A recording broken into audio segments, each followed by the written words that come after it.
सच कहते थे आचार्य कौंडिन्य ने, कभी कभी आंखें खुली होते हुए भी मनुष्य बेध्यान हो जाता है। ऐसे कैसे? देखो, हम निकले थे महल जाने के लिए, परंतु पहुंच गए नगर द्वार।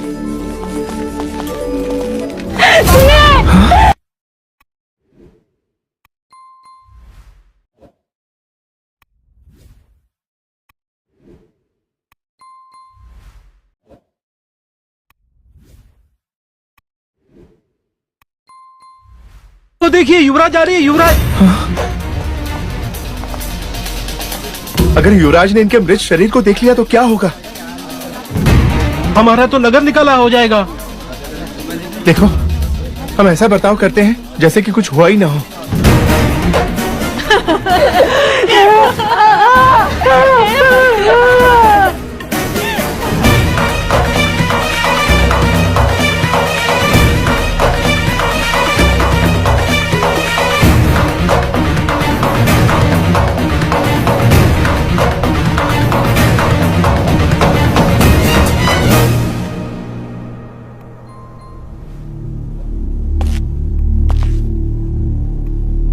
क्या हुआ?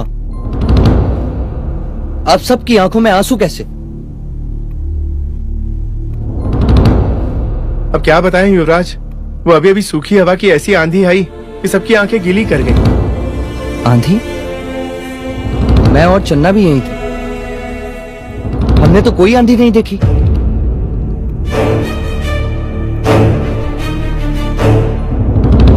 सिद्धार्थ! सिद्धार्थ! क्या हुआ? क्यों सांसों से तेज दौड़ रहे हो? इतने भयभीत क्यों हो?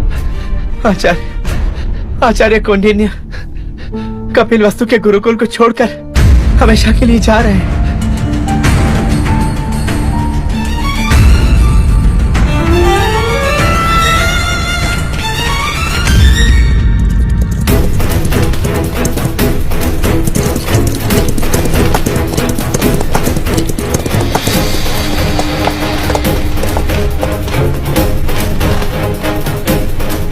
क्या ये सत्य है गुरुदेव कि आप हमें छोड़कर जा रहे हैं, वानप्रस्थ हो रहे हैं? वानप्रस्थ तो मैं 8 वर्ष पहले ही होना चाहता था सिद्धार्थ, पर तुम्हारे कारण रुक गया।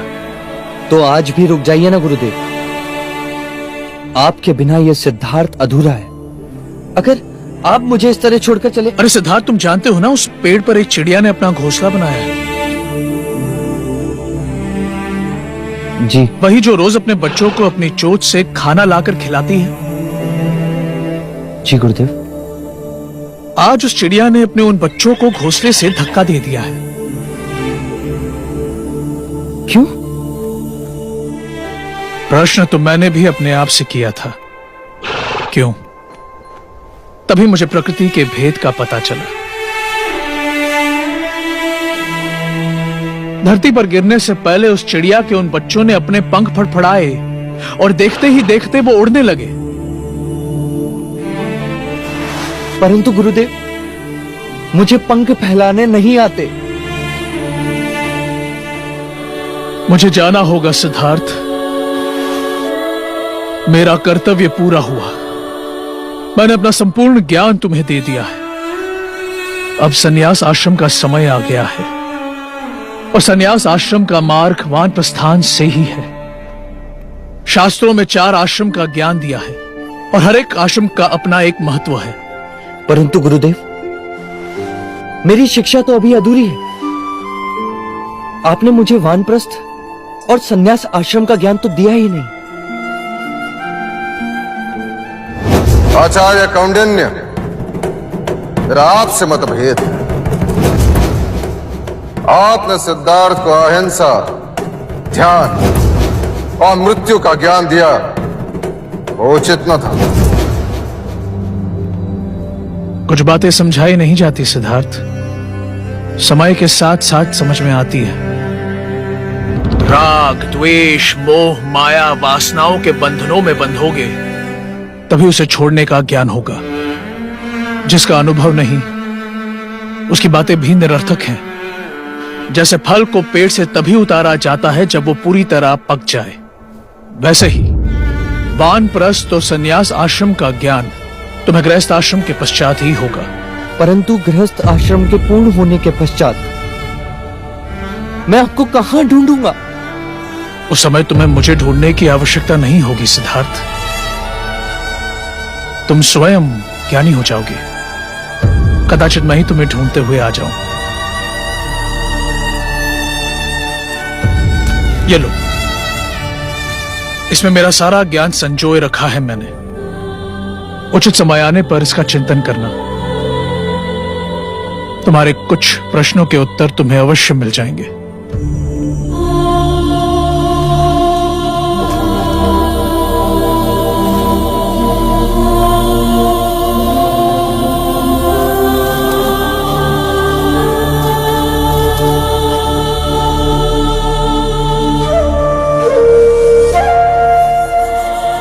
गुरुदेव,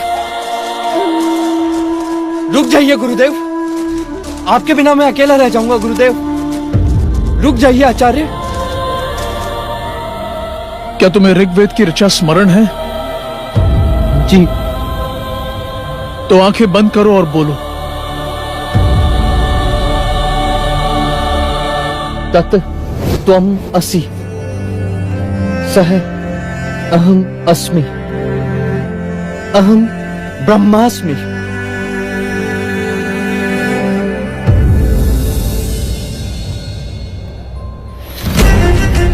गुरुदेव!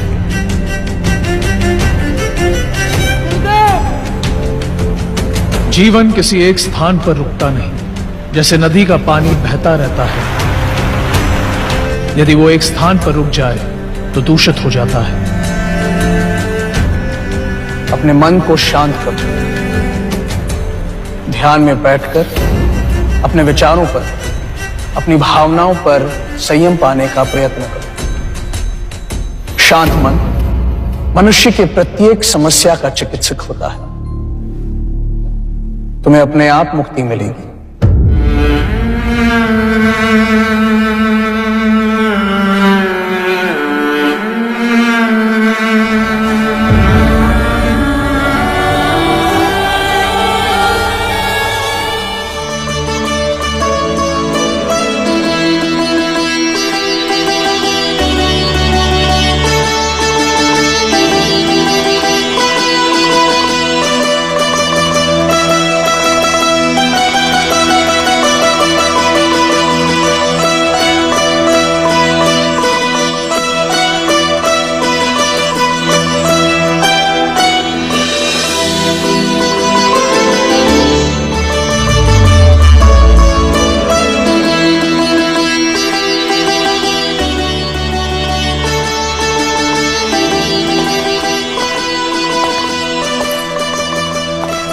क्षमा कीजिएगा महाराज, किन विचारों में खोए हैं आप?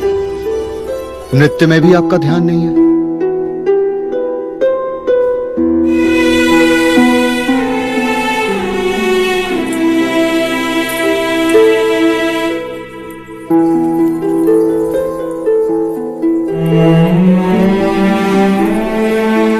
क्षमा करें,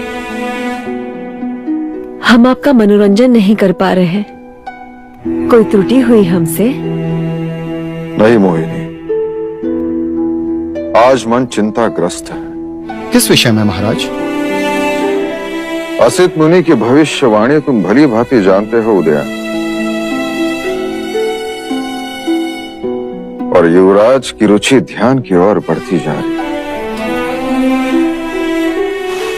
क्षमा करें,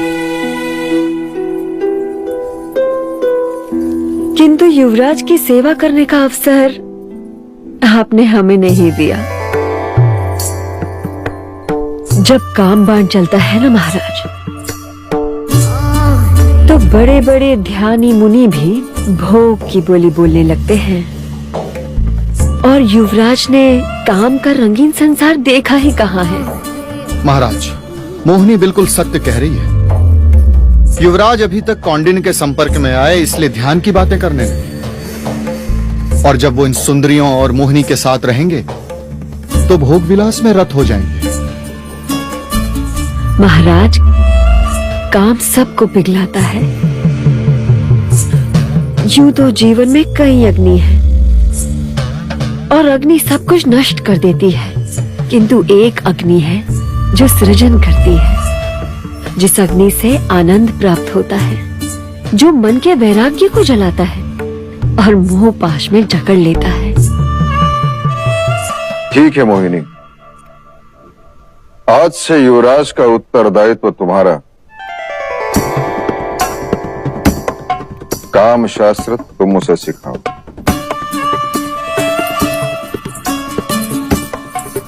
महाराज, इस काम वासना से आज तक कोई नहीं छूटा है। युवराज को काम शास्त्र का पाठ हम पढ़ाएंगे। और हाँ महाराज, शिरच्छेद कर दीजिएगा हमारा।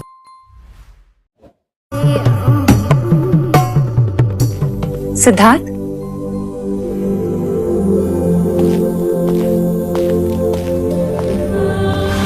जीत रहा। किन विचारों में डूबे? माँ, मेरे मन में बार बार एक ही प्रश्न उठ रहा है। यदि मुझसे कोई अपराध हुआ है तो मुझे दंड दे।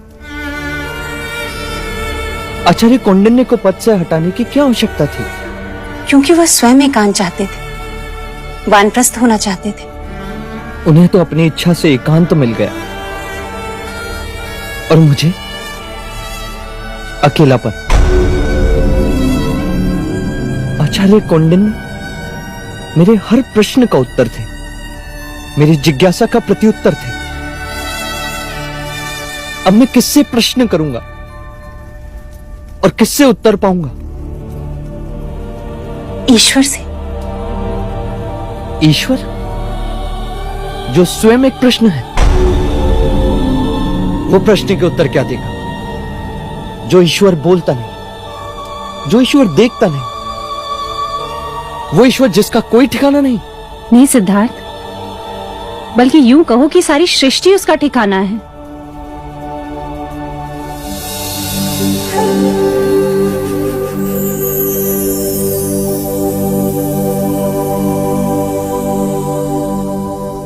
देखो,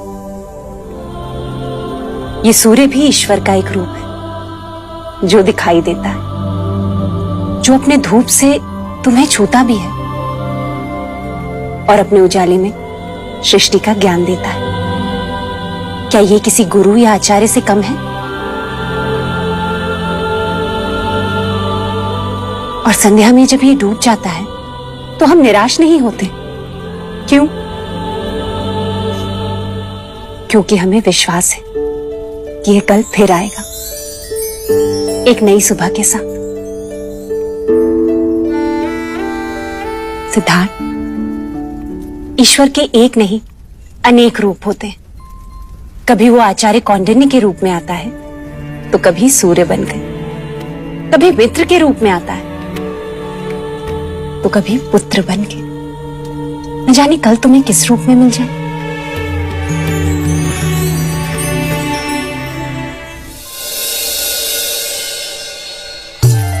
आइए महामंत्री जी, स्वागत है आपका।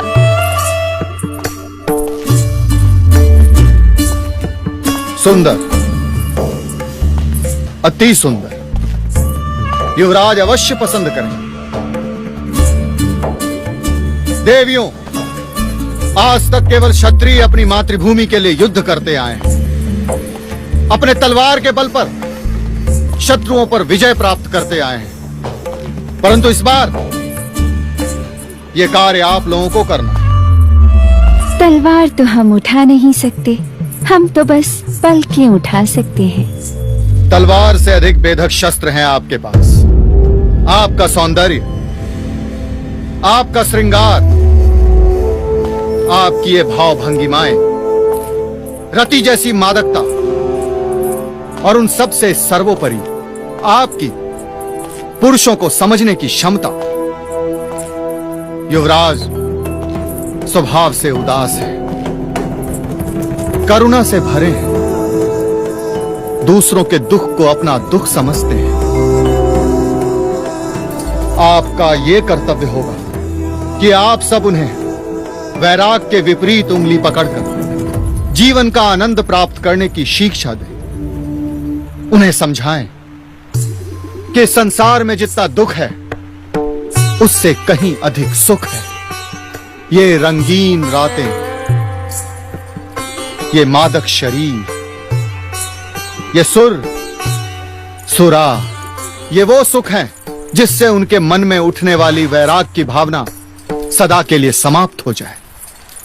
हम तो युवराज को देखने को बड़े आतुर हैं।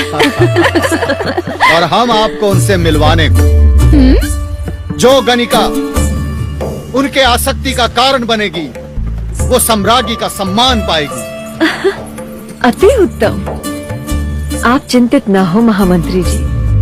जीवन का ऐसा आनंद ना तो कभी उन्होंने सोचा होगा और ना ही कभी पाया होगा।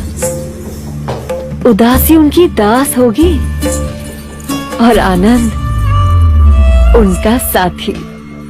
देखना, ये रतियां उनको कामदेव बना के ही छोड़ेंगी। हाँ, और हमारा आपसे वचन है महामंत्री जी, युवराज जल्दी ही स्वयं को पुरुष समझने लगेंगे। उनसे उनका वैराग्य छीन लेंगे हम। दीदी, क्या हम युवराज से लड़ने जा रहे हैं? हाँ? लड़ने नहीं, हम उनसे प्रेम करने जा रहे हैं। हम युवराज को युवराज से महाराज बनाएंगे। कपिल वस्तु के लोग हमें बहुत बधाई देंगे। अर्थात युवराज यहाँ आएंगे? हाँ, युवराज यहाँ आएंगे। सच? सच।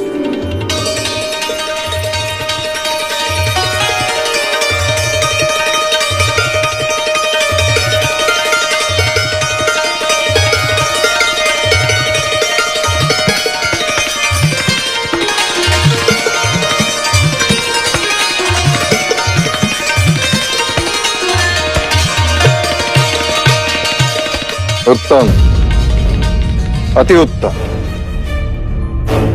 संगीत और श्रृंगार युवराज को वैराग्य से वापस ले आए। बस महाराज आप निश्चिंत रहे, युवराज सिद्धार्थ बहुत जल्द अपना वैराग्य खो देंगे। अनुज,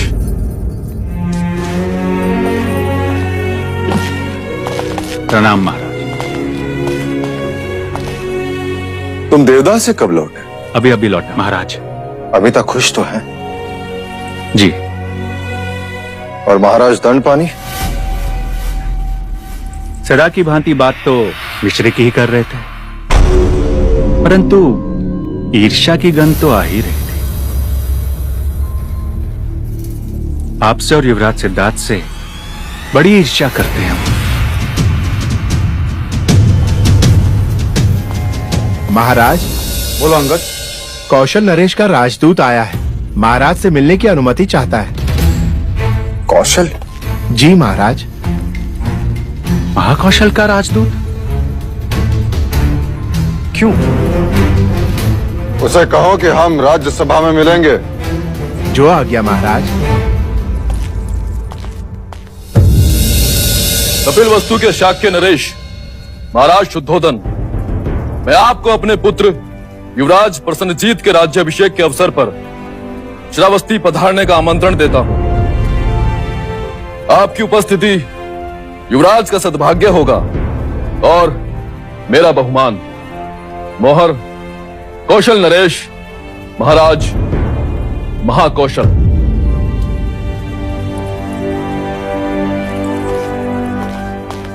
महामंत्री, कौशल राज को संदेशा भेजो कि उनके आमंत्रण के लिए हम आभारी हैं।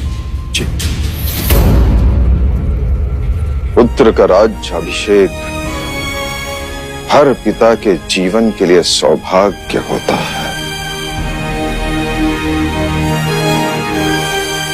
हम अवश्य पधारेंगे। महामंत्री, राजदूत को उनका सम्मान दिया जाए। जो आज्ञा महाराज।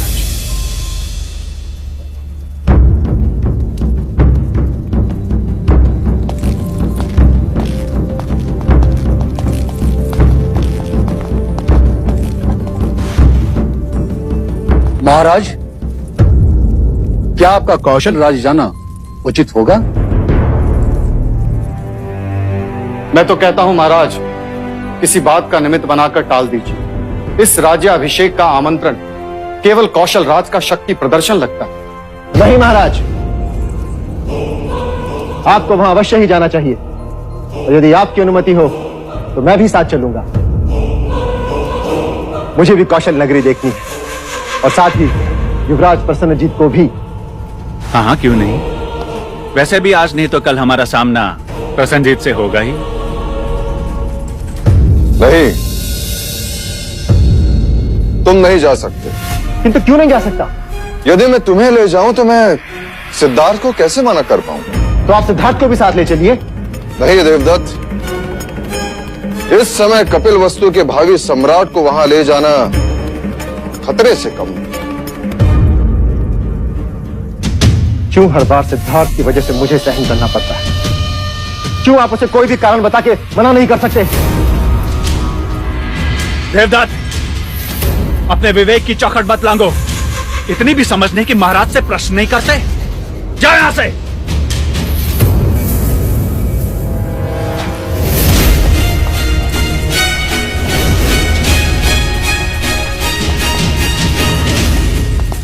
महाराज,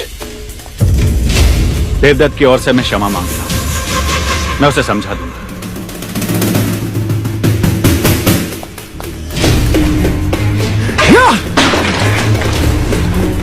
देवदत्त! देवदत्त!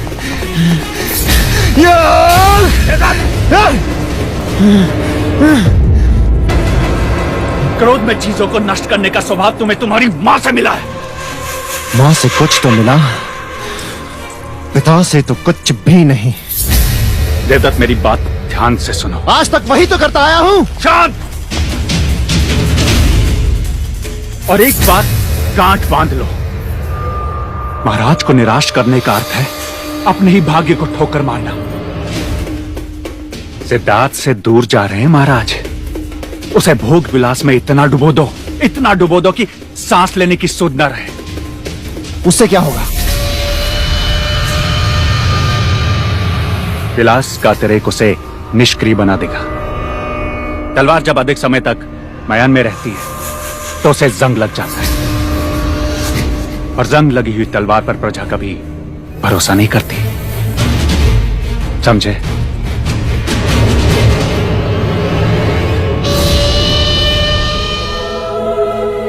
एक और कौशल राज का निमंत्रण और दूसरी ओर सिद्धार्थ की चिंता, जो अब आपको नहीं है। क्या कहना चाह रही हो तुम?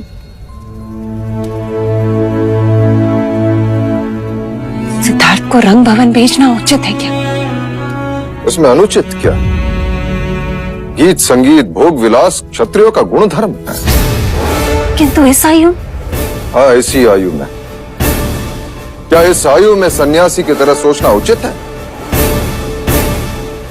मैं उसमें वो सारी कामनाएं जागृत करना चाहता हूं जो एक राजा में होनी चाहिए। मैं नहीं चाहता कि सन्यासियों की तरह वो अपने ही जटाओं में उलझा रहे। मैं चाहता हूं कि वो सुंदरियों के केशालाप से खेले, श्रृंगार रस खोले। कौशल राज की तरह मैं भी अपने पुत्र का राज्याभिषेक करना चाहता हूं। और हां, वो तुमसे रंग भवन जाने की अनुमति मांगने आए तो तुम उससे मना नहीं करोगी।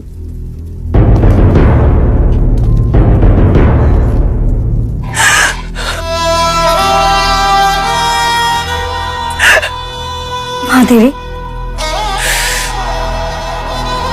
एक मां की विडंबना देख अपने पुत्र को रंग भवन जाने की अनुमति देगी।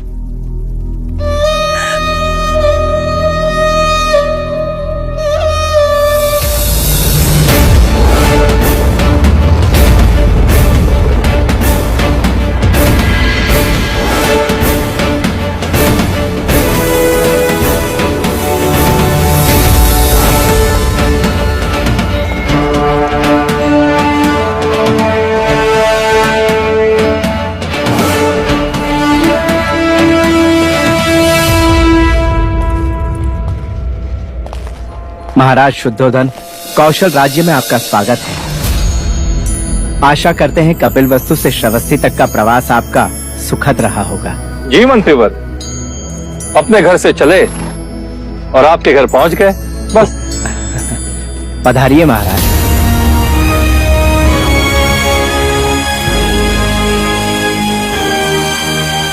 महाराज शुद्धोधन पधार रहे हैं।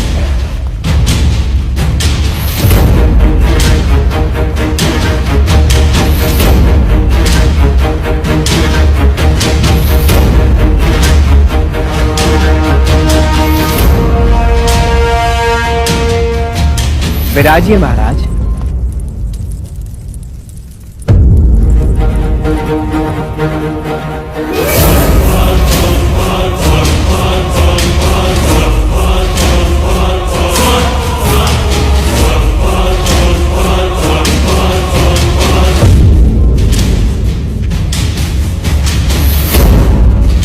भाई महाराज, ये व्यवहार समझ नहीं आया। गणराज्यों में आपसे बड़ा कौन है? इसके लिए वो सिंहासन रिक्त रखा गया है। महाराज दंड पानी पधार रहे हैं।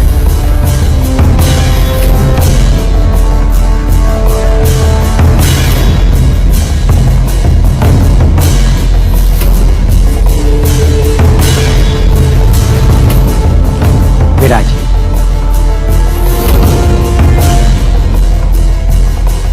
मंत्रीवर्य, यह हमारा अपमान है।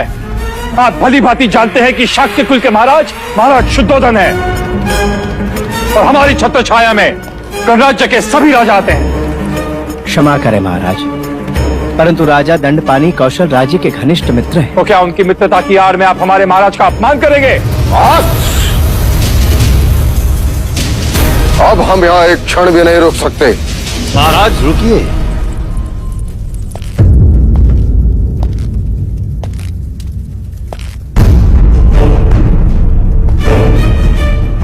अरे महाराज, मेरे मित्र से भूल हुई।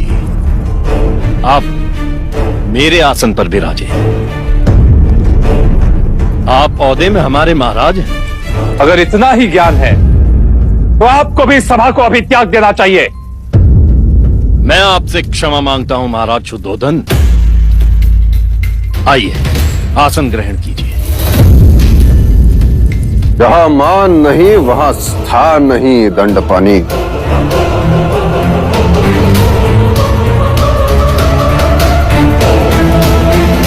महाराज शुद्धोधन, मेरे मंत्री को क्षमा करें। यह नहीं जानता कि ये छोटे छोटे अपमान पर महायुद्ध आरंभ हो जाते हैं। तुम्हें इसी क्षण तुम्हारे कार्यभार से निलंबित किया जाता है।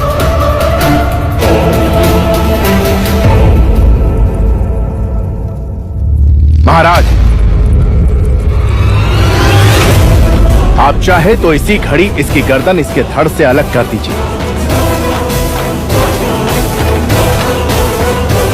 किंतु आप प्रसन्नजीत को आशीर्वाद देकर ही यहां से जाइएगा। यह मेरा आग्रह है कि आप हमारे अतिथि विशेष के रूप में राज्याभिषेक के साक्षी बने।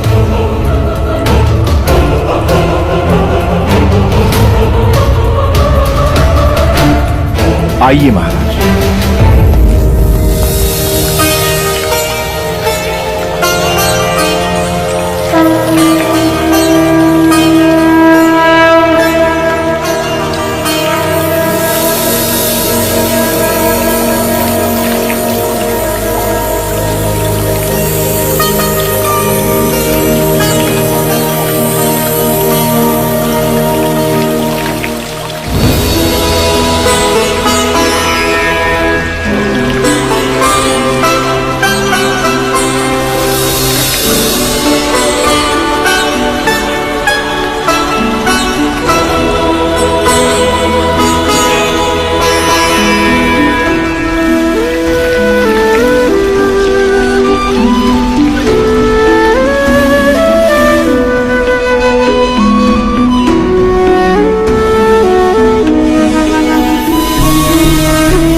महाराज प्रसन्नजीत की जय। महाराज प्रसन्नजीत की जय। महाराज प्रसन्नजीत की जय।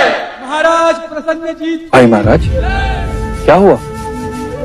कुछ नहीं अनुज, मैं अचानक सिद्धार्थ का राज्याभिषेक देखने लगा था। तथास्तु।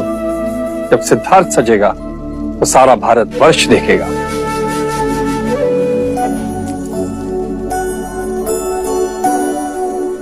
अरे मुझसे कैसी लाज युवराज? मैंने तो आपको बचपन में खूब सजाया है। मैं कहाँ लजा रहा हूँ? लाज तो स्त्रियों का कहना है। युवराज, सारे कुमार आपकी प्रतीक्षा कर रहे हैं।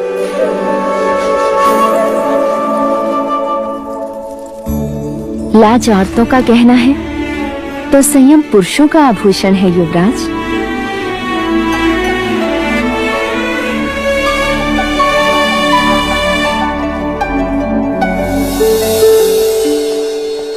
चलिए महामंत्री, मैं तैयार हूँ।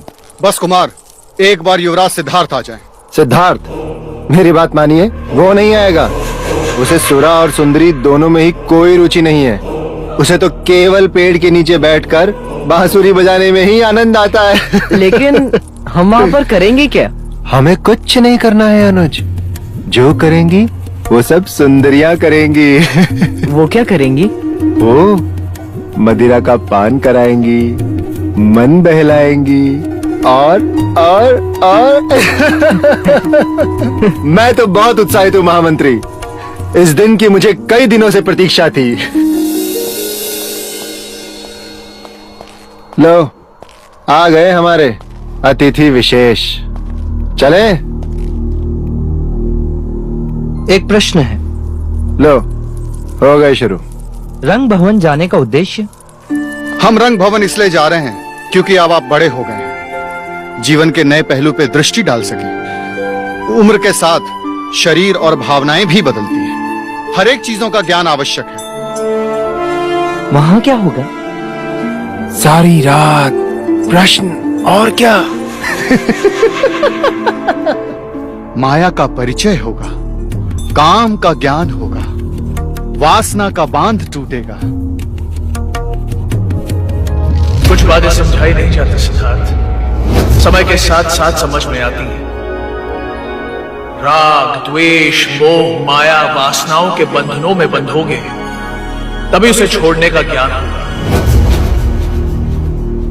हाँ, चलिए महामंत्री, मुझे भी माया, काम और वासना से परिचित होना है। चलिए। क्या हुआ? एक और प्रश्न। चलिए। आइए। आइए।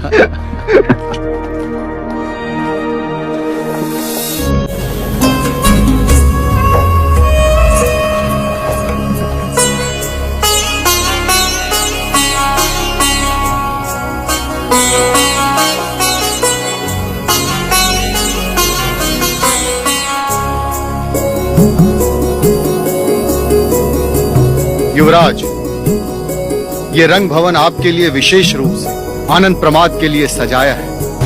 यहां से सुख शुरू होता है। चलिए। राजकुमारों का स्वागत है, पधारिए।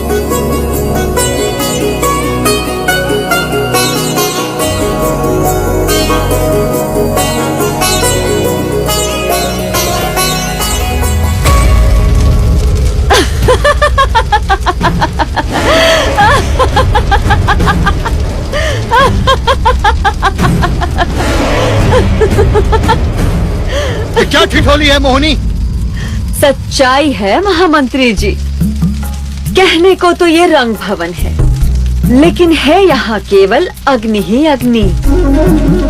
और ये अग्नि जलाती नहीं, लिपट जाती है। चित्त को अपने मोह पाश में जकड़ लेती है। यदि राजकुमारों में हिम्मत है तो कदम आगे बढ़ाएं, अन्यथा लौट जाएं। आपकी बातों ने हमारी जिज्ञासा को चुनौती दी है देवी। अब लौटना संभव नहीं।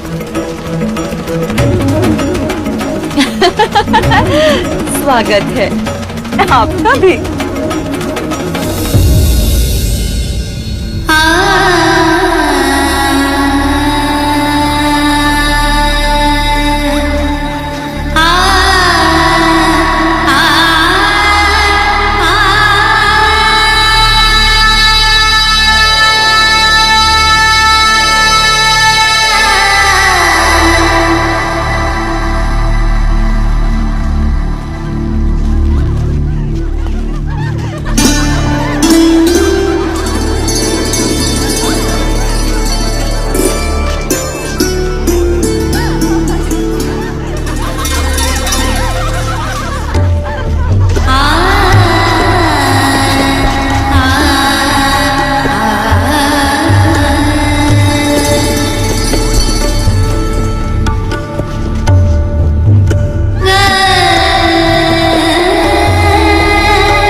जो सोचा था वही हुआ।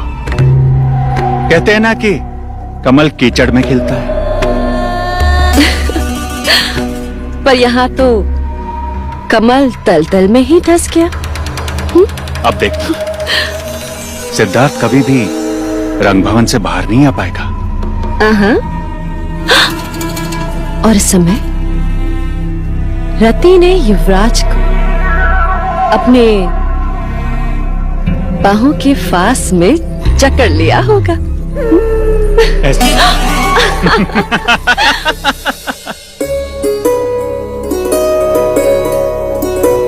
युवराज, मेरा नाम उर्मिला है। अब आप हमें अपनी सेवा करने का अवसर दीजिए। मुझे लगा तुम्हारा नाम सरस्वती होगा। मैंने सदैव वीणा को मां सरस्वती के हाथों में देखा है। कदाचित उनके पश्चात तुम ही होगी जो इतनी मधुर वीणा बजाती हो।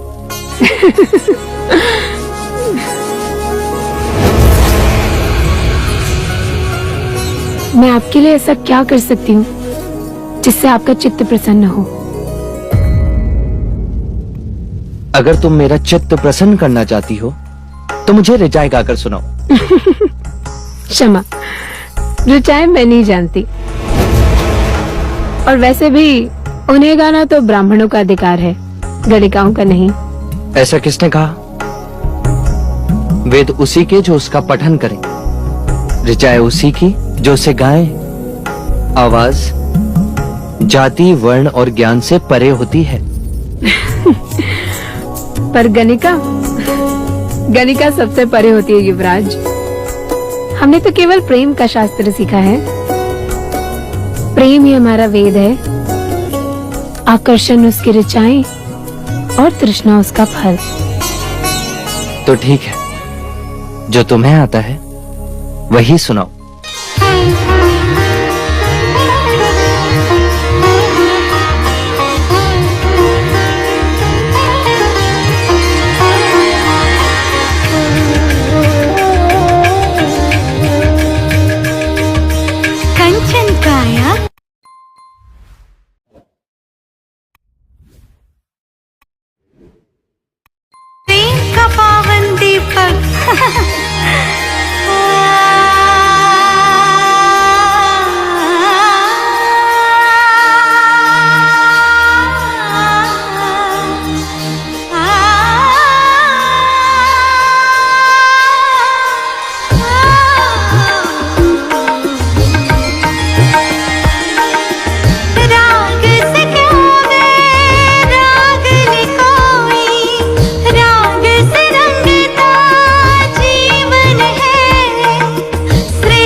वहां पर रख दो।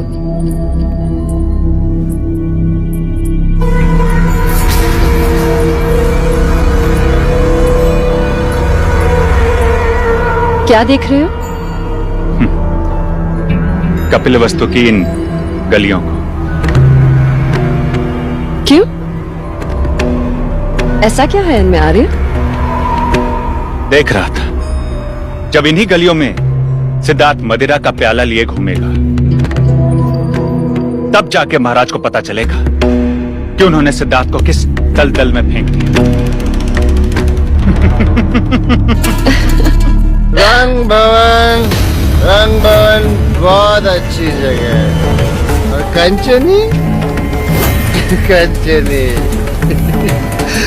कंचनी फूल से भी कोमल है, एकदम नाजुक पकड़ी। कंचनी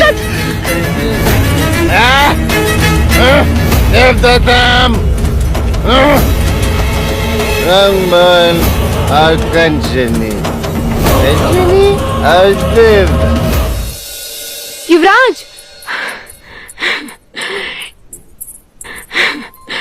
ये आपका उपवस्त्र।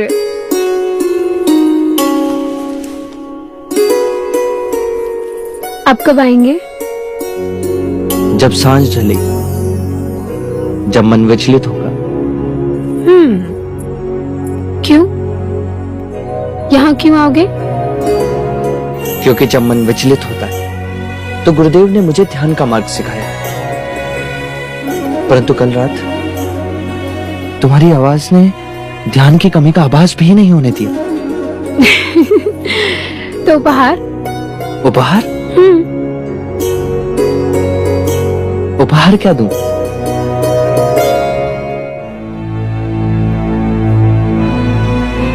वैसे मेरी रात तो यहीं रह गई,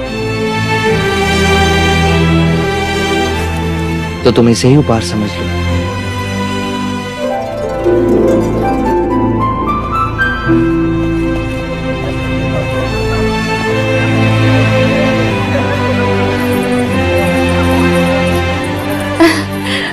मुझे कुमार अनिरुद्ध ने पाचूपन दिया। अरे वाह। मुझे महानाम ने माला दी। मुझे कुमार देवदत्त ने अपना घोड़ा ही दे दिया, जो वो ले जाना भूल गए। तू बता उर्मिला, तुझे युवराज ने उपहार में क्या दिया? अपनी मित्रता और स्त्री होने का सम्मान।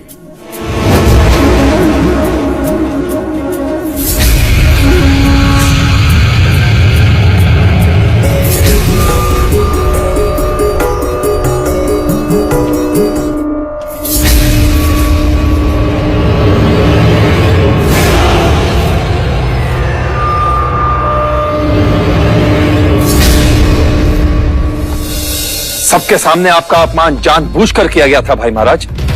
ये कोई व्यवस्था की त्रुटि नहीं थी। महाराज, वो हमें युद्ध के लिए उकसा रहे हैं ताकि हम निमित्त बने और उन्हें युद्ध करने का कारण मिले।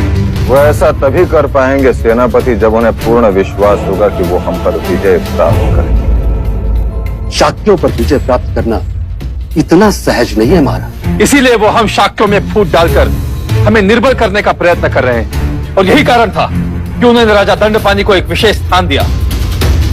कारण जो भी हो अनुज, हमें चौकन्ना रहना चाहिए। राजनीति ये कहती है कि उन्होंने प्रसन्नजीत को राजा बनाया और फिर उसे चक्रवर्ती बनाने का प्रयत्न अवश्य करेंगे। सेनापति,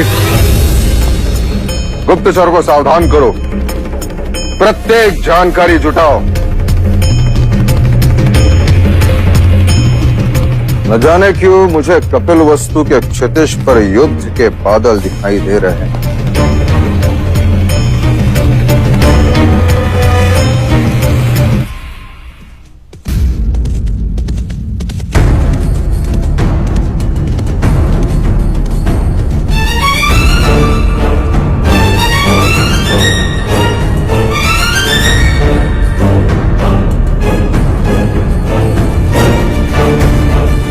नौशिका, कल रात भी सिद्धार्थ अपने कक्ष में नहीं था ना?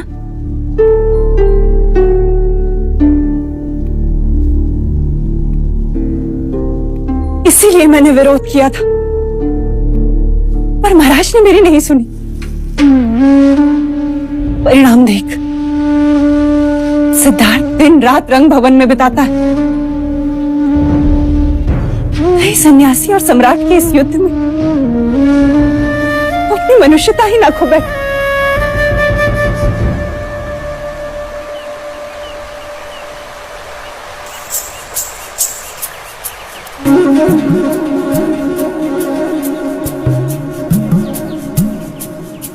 युवराज, वृक्ष से लिपटी हुई इस लता को देखिए। मानो मन भावनाओं से सजी धजी कोई स्त्री उत्तेजना के साथ अपने मन चाहे पुरुष से लिपट गई है।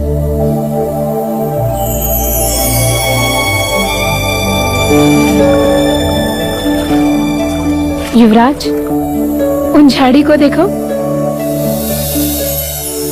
ऐसा लगता है मानो हरे वस्त्र पहने एक सुंदर रमणी अपने प्रेमी की प्रतीक्षा करते करते किनारे पर ही सो गई हो। नींद में भी उसके उभार पुरुष को आकर्षित कर रहे हो।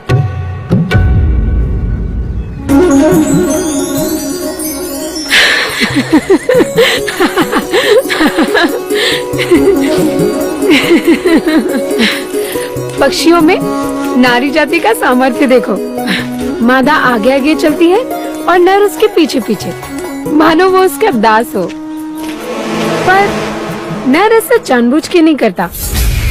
ये तो प्रेम जताने का एक ढंग है, क्योंकि वो अपनी प्रेमिका को खोना नहीं चाहता।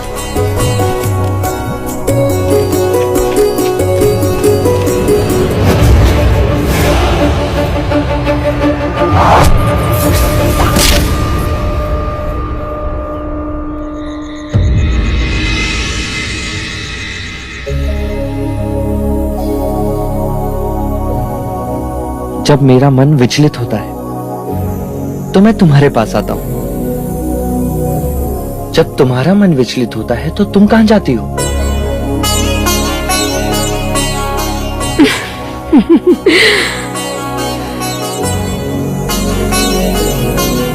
सुना था लज्जा अब सबसे कोसों दूर भागती है। स्त्री जब किसी से प्रेम करती है तब लज्जा के अधीन हो ही जाती है। तुम किसी से प्रेम करती हो? हाँ। तो मुझे उससे कब मिलवाओगी? समय आने पर मिलवाऊंगी, पर आप वचन दीजिए ये बात किसी से नहीं कहेंगे। नहीं कहूंगा। यदि तुम मेरे एक प्रश्न का उत्तर दो तो मैं तुम्हारी सहायता भी करूंगा। आपके प्रश्न तो कभी समाप्त ही नहीं होते युवराज। पूछिए। प्रेम क्या है उर्मिला? प्रेम जो कहा ना जाए, जो किया ना जाए, बस हो जाए, जिसे केवल अनुभव किया जाए, वो प्रेम है। कोई कोसों दूर रहकर भी हर समय पास लगे, किसी की हर पीड़ा पर अपना अधिकार लगे। प्रेम ज्ञान का विषय नहीं, अनुभूति की बात है। प्रेम तन को नहीं, मन को छूता है। अब बताओ, जल से पतला क्या होता है? प्रेम, ज्ञान।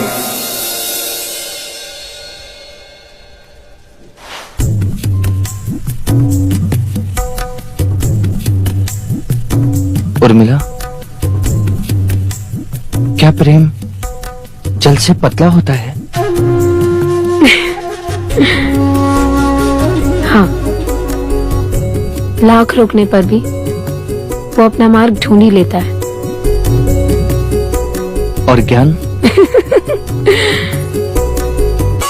जहाँ प्रेम होता है वहाँ ज्ञान का तराजू नहीं चलता। क्या प्रेम दिखाई देता है उर्मिला? हाँ, आंखों में।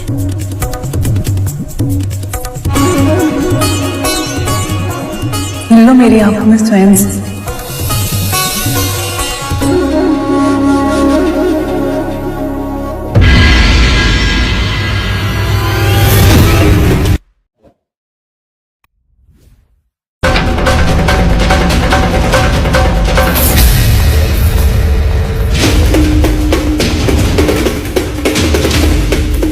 बलदेव, कौशल देश का राजदूत, सैनिकों बंदी बना लो इसे।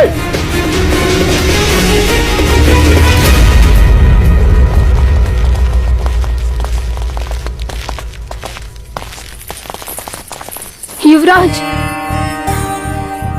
आप पूछ रहे थे ना, जब मेरा मन विचलित होता है तब मैं कहाँ जाती हूँ? ये वही है, मेरा प्रेम।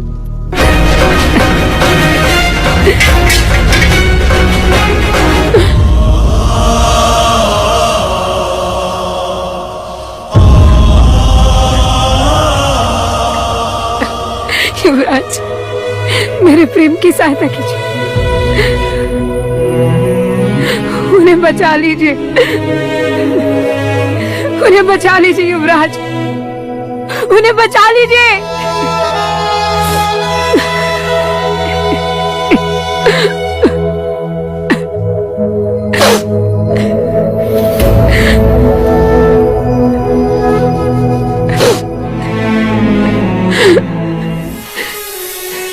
मैं बलदेव से प्रेम करती हूँ युवराज, उसके अतिरिक्त मेरा और कोई नहीं है, उन्हें बचा लीजिए युवराज। परंतु ये कैसे संभव है? वो कौशल देश का राजदूत और तुम कपिलवस्तु की, वो एक गुप्तचर और तुम। क्षमा कीजिए युवराज, वो कौशल देश के अवश्य है, परंतु वो गुप्तचर नहीं है। कोई कैसे माने तुम्हारी इस बात? कोई नहीं मानेगा युवराज, कोई नहीं मानेगा, पर बात सच है।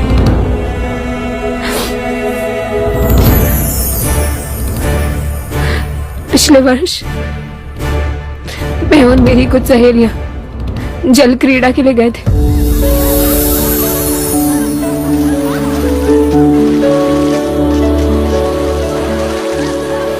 मैं सबको छोड़कर आगे निकल गई। अचानक मेरे पैर जल लताओं में फंस गए, प्राण निकलने ही वाले थे कि दो हाथों ने मुझे बचा लिया।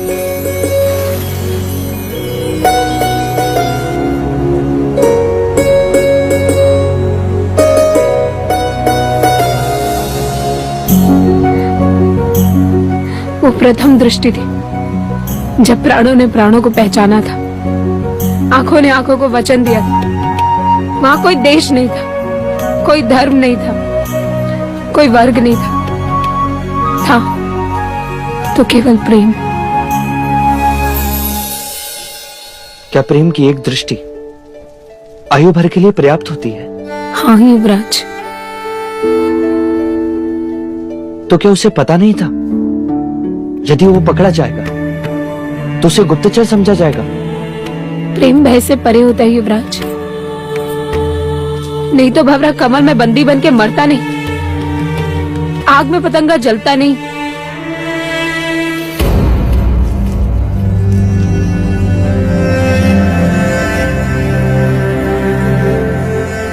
मान लिया कि वो तुमसे प्रेम करता है, पर मुझ पर आक्रमण करने का अर्थ? वो भी प्रेम के कारण। प्रेम के कारण? जब कोई किसी से प्रेम करता है ना, तो अपने प्रेमी को किसी दूसरे के साथ देखना सहन नहीं होता, ईर्ष्या होती है, अपने प्रेमी को खो देने का भय होता है। उसे लगा होगा कि हमारे बीच कोई संबंध है, पर मैं तो केवल तुम्हारा मित्र हूँ। परंतु वो ये नहीं जानते, इसलिए। मैं कैसे मान लूं कि जो तुम कह रही हो वो सत्य है? जीवा सत्य बोल देती है, परंतु आंखें कभी सत्य के अलावा और कुछ नहीं बोलती। झांक लीजिए इन आंखों में, अगर रत्ती भर भी असत्य दिखाई दे तो छीन लीजिए हमारे प्राण।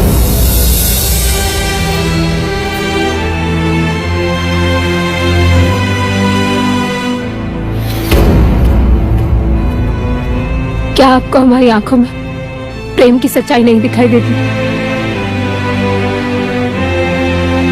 कहिए युवराज, कहिए। अगर तुम्हारी बात सच्ची है और बलदेव का प्रेम खरा, तो मैं तुम्हें वचन देता हूं, बलदेव को कुछ नहीं होगा।